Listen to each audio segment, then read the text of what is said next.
Sydney session में व्यापार के लिए वॉल्यूम आमतौर पर कम होता है, इस पर ट्रेड करने की सलाह नहीं दी जाती।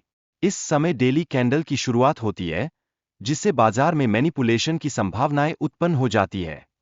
इसके विपरीत एशियन सेशन में लिक्विडिटी उत्पन्न होती है, हालांकि इसे ट्रेड करने से बचना चाहिए।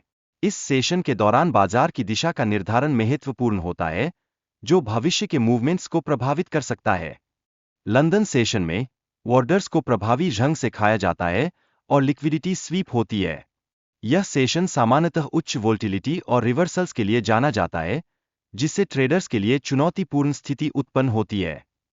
लंदन सेशंस में यूरो और जीबीपी पेयर्स की ट्रेडिंग सबसे लाभदायक मानी जाती है। ये पेयर्स लंदन के समय में आसानी से ट्रेड किए जा सकते हैं, जो व्यापारिक अवसर प्रदान करता है।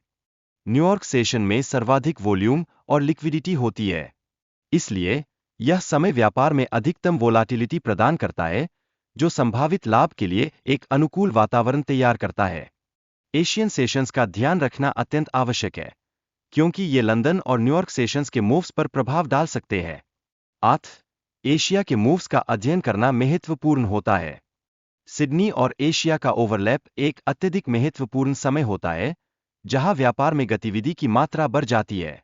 यह संयोग व्यापारियों के लिए फायदेमंद होता है, क्योंकि इस समय में लिक्विडिटी उच्च स्तर पर होती है। इसके अतिरिक्त लंदन और एशिया के ओवरलैप में भी महत्वपूर्ण मूव्स होते हैं, जो ट्रेडिंग के अवसरों में वृद्धि करते हैं। इस अवधि में बाजार में अस्थिरता बढ़ जाती है, जो जोखिम और लाभ दोनों के लिए संभावनाएं प्रस्तुत करती है। न्यूयॉर्क सेशन का ओवरलैप सबसे महत्वपूर्ण माना जाता है, जहां वैश्विक ट्रेडर्स सक्रिय होते हैं। यह समय बड़े मूव्स और वॉल्यूम का होता है, जो व्यापार के लिए अनुकूल परिस्थितियां तैयार करता है। हालांकि सिडनी में वॉल्यूम सामान्यतः कम होता है और इसमें अनियमित समाचार भी आते हैं। इसीलिए सिडनी का ओवरलैप ट्रेडिंग के लिए कम आकर्षक होता है।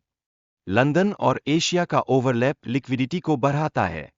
इस समय बड़ी कैंडल्स बनती है, जो ट्रेडर्स के लिए उत्कृष्ट ट्रेडिंग संभावनाएं उत्पन्न करती है। न्यूयॉर्क का ओपन लंदन के मूवमेंट्स के बाद होता है। इस बिंदु पर न्यूयॉर्क में वॉल्यूम कम होने के कारण वहां के मूवमेंट्स भी सीमित होते हैं। मार्केट में कुल 6 किल जोन होते हैं, जिनमें लंदन और न्यूयॉर्क ओपन किल जोन सबसे महत्वपूर्ण होते हैं।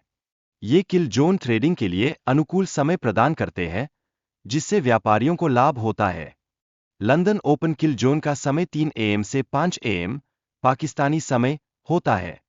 इस अवधि में बाजार में सबसे अधिक वोलेटिलिटी और स्टॉप लॉस हंट होता है, जिससे जोखिम बढ़ जाता है। न्यूयॉर्क ओपन किल जोन का समय 8 AM से 10 AM होता है। इस दौरान भी उच्च वोलेटिलिटी होती है, जो बेहतरीन ट्रेड्स उपलब्ध कराती है, यदि सही ढंग से प्रबंधित किया जाए। लंदन ओपन किल जोन का महत्व इस बात में निहित है कि यह मार्केट में लिक्विडिटी को खा जाता है। यह एंट्री के लिए एक महत्वपूर्ण संकेत के रूप में कार्य करता है। न्यूयॉर्क ओपन किल जोन भी लिक्विडिटी खाता है और इसे सेल हंटिंग के लिए जाना जाता है। यह एंट्री के अवसर प्रदान करता है, जो व्यापारियों के लिए फायदेमंद हो सकता है। अंत में किल जोन में वॉल्यूम का होना अत्यंत महत्वपूर्ण है, क्योंकि यह मार्केट मूव को प्रभावित करता है। इससे सभी के सेल हंट होते हैं, जो व्यापारिक निर्णयों पर महत्वपूर्ण प्रभाव डालते हैं।